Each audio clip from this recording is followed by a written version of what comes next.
Bismillahirrahmanirrahim. Assalamualaikum warahmatullahi wabarakatuh. Perkenalkan, nama saya Alia Ilmi Fadilah dengan NIM 2102045010023, jurusan Pendidikan Teknik Elektro, Fakultas Teknik Universitas Negeri Makassar. Di sini saya akan memaparkan materi mengenai underground power transmission dan gas insulated transmission line. Nah, di pembahasan kali ini kita memiliki 4 pokok pembahasan. Yang pertama, pengertian underground power transmission dan gas insulated transmission line. Yang kedua, kita membahas kelebihan dan kekurangan. Yang ketiga, perbandingan kerja. Yang keempat, dampak terhadap lingkungan. Nah, sebelum memasuki 4 poin tersebut, kita mengetahui terlebih dahulu apa sih itu sistem transmisi energi listrik. Nah, sistem transmisi energi listrik adalah tulang punggung dalam penyediaan listrik untuk kebutuhan masyarakat modern.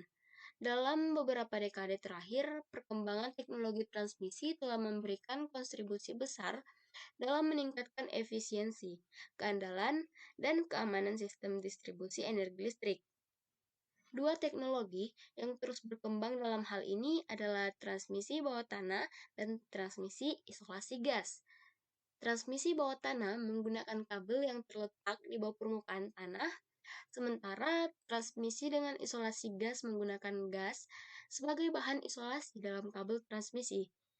Kedua teknologi ini memiliki karakteristik yang unik, serta kelebihan dan kekurangan masing-masing. Nah, kita masuk di pembahasan pertama, yaitu pengertian underground power transmission dan gas insulated transmission line. Nah, yang pertama, underground power transmission. Underground power transmission atau transmisi bawah tanah adalah metode penyaluran energi listrik melalui kabel yang terletak di bawah permukaan tanah. Teknologi ini umumnya digunakan di area perkotaan atau di daerah yang membutuhkan estetika yang lebih baik. Kabel bawah tanah biasanya terdiri dari beberapa lapisan, termasuk lapisan isolasi dan perlindungan untuk melindungi kabel dari kerusakan mekanis dan lingkungan. Nah, selanjutnya pengertian dari gas insulated transmission line atau transmisi dengan isolasi gas adalah metode transmisi energi listrik yang menggunakan gas sebagai bahan isolasi dalam kabel transmisi. Gas yang biasa digunakan adalah sulfur hexafluoride atau SF6 karena memiliki sifat isolasi yang sangat baik. Teknologi ini umumnya digunakan untuk transmisi jarak jauh dan memiliki kapasitas yang lebih tinggi daripada kabel konvensional. Lanjut, kita memasuki pembahasan kedua, kelebihan dan kekurangan. Nah, underground power transmission dan gas insulated transmission line memiliki beberapa kelebihan dan kekurangan dalam sistem transmisi energi listrik. Yaitu, yang pertama kita menjelaskan underground power transmission dulu. Nah, kelebihan ada estetika, keamanan, tidak terpengaruh cuaca, dan kinerja yang lebih baik. Nah, yang kedua itu kekurangan. Biaya tinggi, keterbatasan, kapasitas, dan kesulitan perbaikan. Nah, beralih ke gas insulated transmission line. Kelebihan dan kekurangannya yaitu kelebihannya kapasitas tinggi, kompak, keandalan tinggi, tidak terpengaruh cuaca. Dan kekurangannya adalah biaya tinggi, kesulitan perbaikan, dan dampak lingkungan. Lanjut ke perbandingan kerja. Nah, untuk kapasitas underground power transmission, kapasitas terbatas oleh ukuran kabel dan karakteristik isolasi.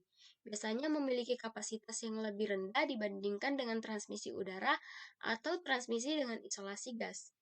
Nah, kapasitas dari gas insulated transmission line memiliki kapasitas yang lebih tinggi karena menggunakan teknologi isolasi gas yang efisien. Cocok untuk transmisi dengan kapasitas tinggi atau jarak jauh.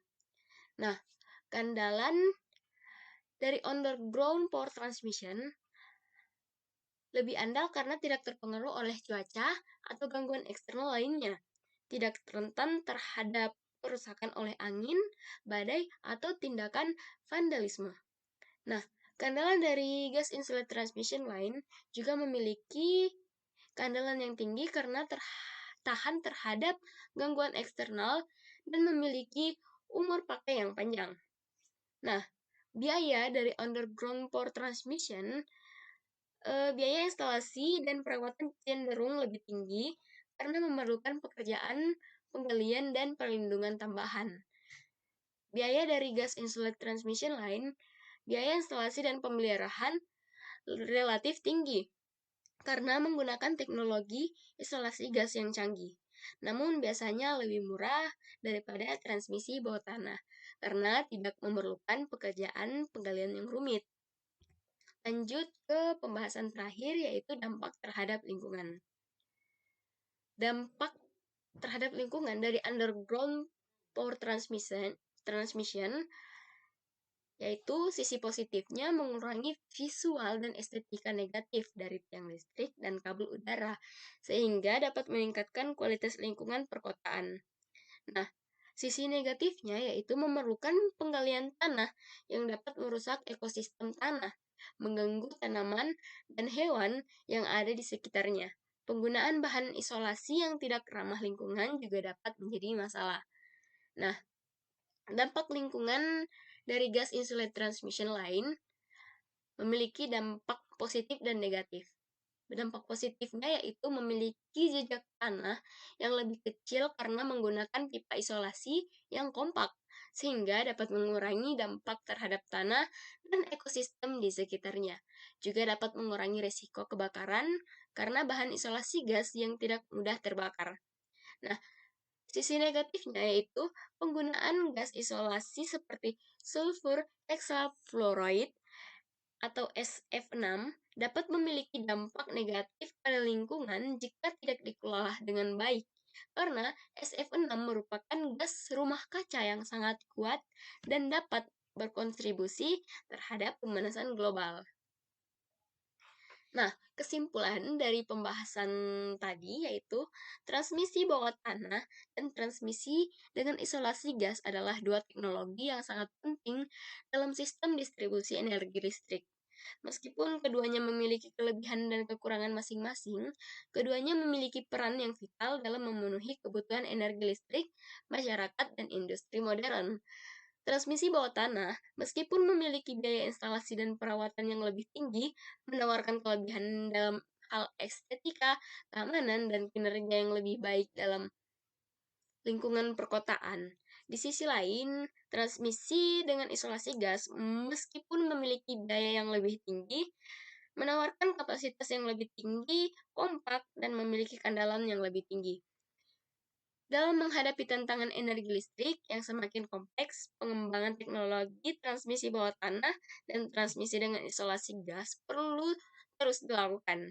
Penggunaan teknologi ini perlu dipertimbangkan secara hati-hati dengan memperhatikan kebutuhan energi, dampak lingkungan, dan faktor ekonomi. Dengan demikian, kita dapat menciptakan sistem distribusi energi listrik yang lebih efisien, andal, dan ramah lingkungan untuk masa depan. Baik, terima kasih. Saya ucapkan billahi taufiq wal hidayah. Wassalamualaikum warahmatullahi wabarakatuh.